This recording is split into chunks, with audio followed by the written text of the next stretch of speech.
Court ముందు ఇంతమంది wait చేస్తుంది. ఒక దొంగకో, ఒక దోపిడీదారుడికో, ఒక టెర్రరిస్ట్ కో కోర్టు వెలువరించే తీర్పు కోసం కాదు. ఈ దేశంలోనే కాదు, చాలా దేశాల్లో తనకంటూ ఒక గ్రేట్ ఐడెంటిటీని క్రియేట్ చేసుకున్న the most successful sensational software industrialist Rudraganti Ramakrishnaraju. ఆయన ఎన్ని చేసినా కూడా ఎవరు సక్సెస్ఫుల్ నీకేం తెలుసు? వాడు ఎంత మంది అమాయకుల ప్రాణాలు తీశాడో నీకు తెలుసా? వాడు ఒక హంతకుడు.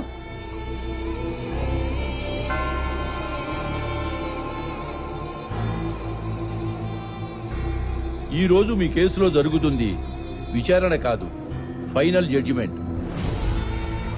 మీ మీదకొచ్చిన ఆరోపణల్ని కప్పిపుచ్చుకోవటానికి 10 మంది అమ్మాయిల చావుకి కారణమయ్యారు.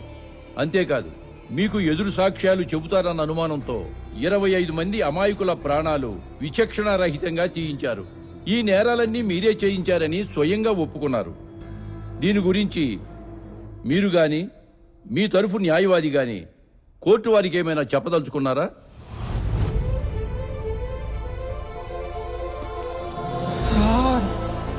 కేసు పూర్వాపరాలు పరిశీలించిన మీదట సెక్షన్ 310 ఎలిమినేషన్ ఆఫ్ ఎవిడెన్స్ మరియు tampering of evidence, section 307 direct and indirect cause of murder ప్రకారం ఉరిశిక్ష విధించడమైనది.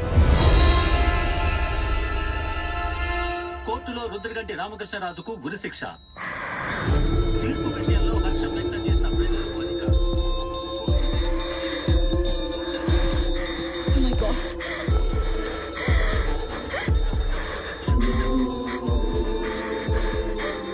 హార్ట్ బీట్ రైజ్ అయింది. వెంటనే ఇంజెక్షన్ తీసుకురండి, ఫాస్ట్. అసలు ఏమైంది? ఉరిశిక్ష తేదీని త్వరలో ఖరారు చేయనున్న కోర్టు. Switch off the TV, switch off the TV. ఈ అమ్మాయిని డిస్టర్బ్ చేసింది తన తండ్రికి ఉరిశిక్ష అన్న న్యూస్. ఇంకెప్పుడు టీవీ ఆన్ చేయకండి.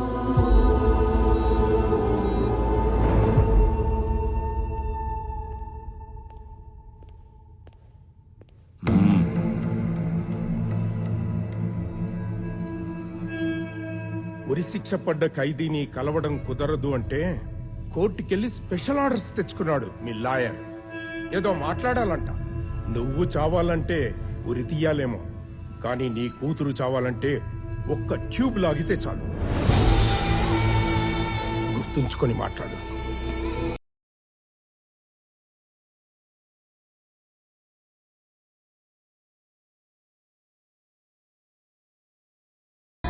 తప్పు చేయకుండా ఎందుకు నేరం ఒప్పుకున్నారు? లక్షలాది మందికి దారి చూపించిన ప్రాణం సార్ అది. అది అన్యాయంగా పోవడం చాలా దారుణం సార్. రీఅప్లై చేయడానికి సంతకం పెట్టండి. ఇప్పుడు నా ప్రాణానికి విలువ లేదు, విలువైంది నా బిడ్డ ప్రాణం. దయచేసి వెళ్ళిపో.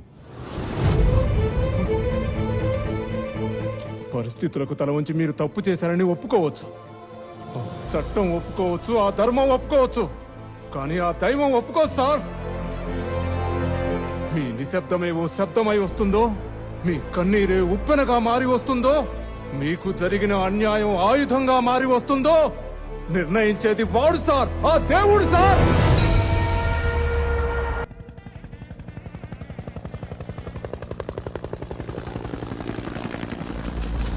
ఈ రోజు మన అనంతపురం పట్టణం నిండుగా పండుగ వాతావరణంతో ఉండడానికి కారణం మన రాష్ట్ర ముఖ్యమంత్రి రాయుడి గారి ఏకైక కుమార్తె ప్రియారావు గారి వివాహం జరుగుతుండటమే. ఈ వివాహానికి మహామహులైన జాతీయ నాయకులు, ప్రాంతీయ నాయకులు, అనేక మంది ప్రముఖులు విచ్చేయడంతో ఆహ్లాదకరమైన వాతావరణం నెలకొంది.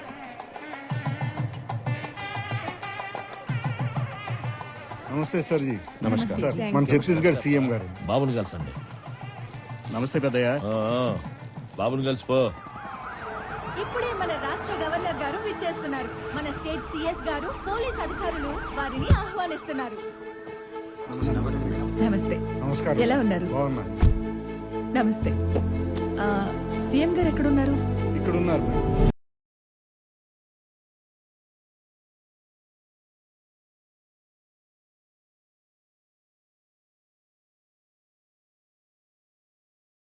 రండి గవర్నర్. నమస్తే సీఎం గారు. నమస్కారం. ఆ ఛత్తీస్గఢ్ సీఎం గారు మా governor madam Nirmala, my wife. నమస్తే అండి. మామయ్య, మా మామగారు. నమస్తే. ఈ సీమలో మా రాజకీయ బలానికి పునాది ఆయనే. ఆయన లేకపోతే మేము లేవు. నమస్తే. ఉంటా. పెళ్లి కొడుకు ఎవరండి? నా మేనలుడే.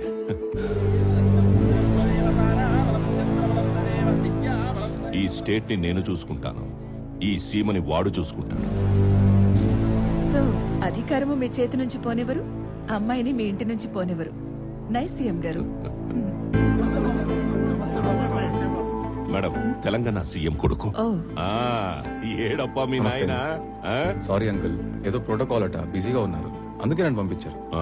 సరే సరే. అంకుల్ ప్రియన్ కలిసి ఒకసారి హాయ్ చెప్పొస్తాను.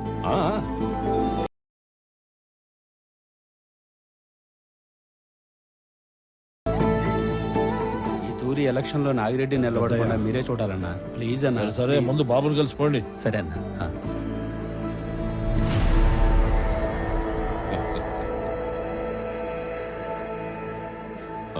మీరు కూర్చోండి, మీరు కూడా. సీఎం గారు నమస్కారం సార్. ఎంపీ అట్టుండా. మాకు తలనొప్పిగా ఉన్న మునిరెడ్డిని మీరు చంపించడం వల్ల మేము చాలా బాగుండాం సార్. భోంచేసా? చేస్తాం సార్. అన్నా, ఏమి? అమ్మాయి గారిని లేపుకుపోయినాడన్నా. ఎవడు? తెలంగాణ సీఎం కొడుకు.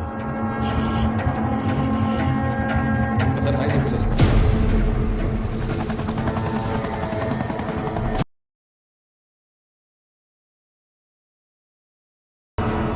బుద్ధుండదా మీకు? ఏం చేస్తుంటారు మీరంతా? ఏం చేసినదిరా? ఇన్నెండ్లు కాపాడుకొచ్చిన పరువు అందరి ముందర పోగొట్టింది. పోదు పోదు మావయ్య. ఎట్లా? నువ్వుండ్లా? నేనేం చేయాలా?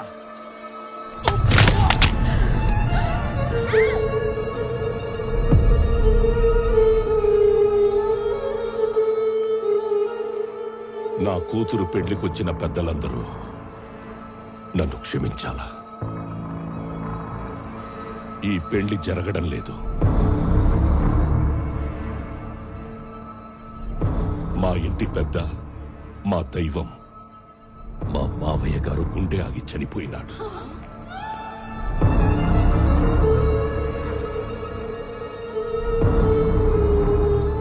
మనవరాలి పెళ్లి ఆనందం ఆయన గుండెని ఆపేసినది.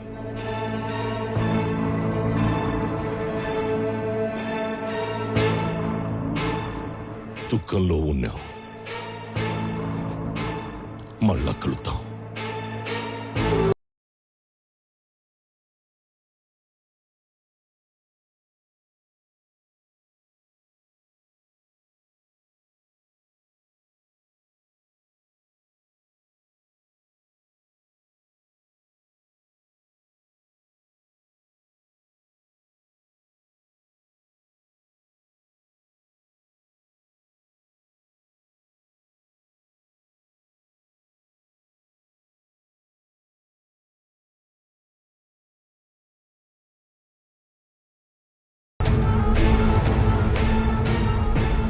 కొట్టు వాడబ్బకి ఫోను.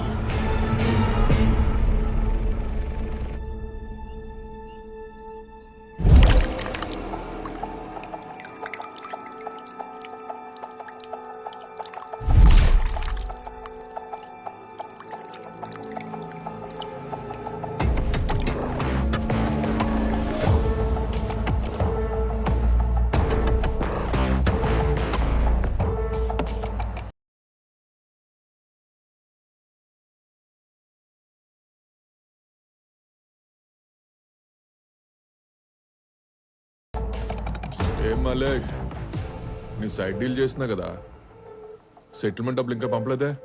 నవీన్ భాయ్, నువ్వు క్లియర్ చేసిన సైట్ అమ్ముతున్నాను, ఆ డీల్ అయిపోగానే మీ డబ్బులు పంపించేస్తాను భాయ్.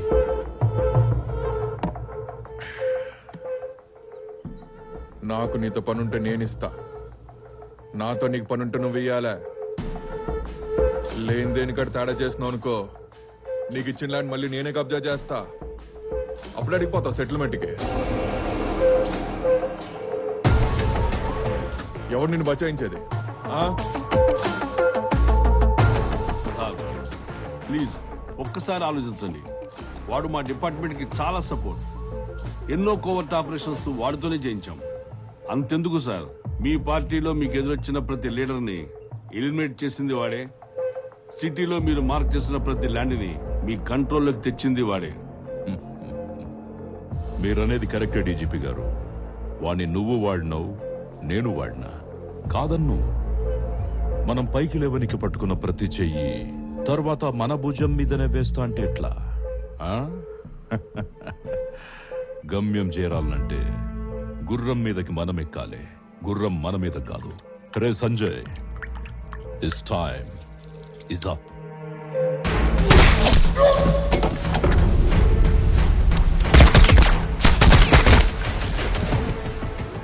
నా చేతుల్లో పోయిన ఏ ప్రాణం వేస్ట్ అవడానికి వీల్లేదు. పార్టీ కన్నా ఉపయోగపడాలి, లేదా మా అన్న ఇమేజ్ పెరగడానికి కన్నా ఉపయోగపడాలి. Plan is funeral. బావా, ఏపీ సీఎం గారి ఫోన్. ఆహా రాయుడు, ఐమ్ సారీ, పనుండి రాలేకపోయినా పెళ్లి బాగా జరిగిందా? ఎట్టా జరుగుద్ది? నీ కొడుకుని పంపి నా కూతుర్ని లేపుకుపోతే పెండ్లెట్టా జరుగుద్ది రంజిత్ రెడ్డా?